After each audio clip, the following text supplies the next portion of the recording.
حضرت عیسیٰ علیہ السلام ایک دن پڑھ رہے تھے انجیل، تو آپ نے نبی پاک کا تذکرہ پڑھا، اس سانپ نے سن لیا، تو حضرت عیسیٰ سے کہنے لگا حضور یہ بتائیں کہ وہ نبی پاک ملے گے کہاں؟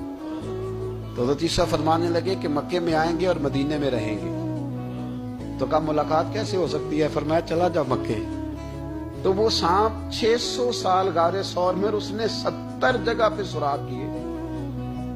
کتنے سال بیٹھا رہا؟ بول کے بتائیے۔ آپ 6 گھنٹے بیٹھ کے دکھائیں، سوال ہی نہیں پیدا ہوتا۔ ہم بڑے کمزور ہو گئے۔ 600 سال تو سانپ بیٹھا رہا، 600 سال اور 70 اس نے سوراخ کیے غار ثور میں، لیکن وہ بھی عاشق تھا نا۔ اور یہاں معاملہ یہ تھا کہ ابوبکر صدیق دعا مانگ کے گئے تھے کہ میں نے کسی کو موقع نہیں دینا، ایک میں ہوں گا، دوسرا میرا یار ہوگا۔ وہ غار ثور کی تو لذت یہ والی تھی، ایک میں، ایک میرے محبوب۔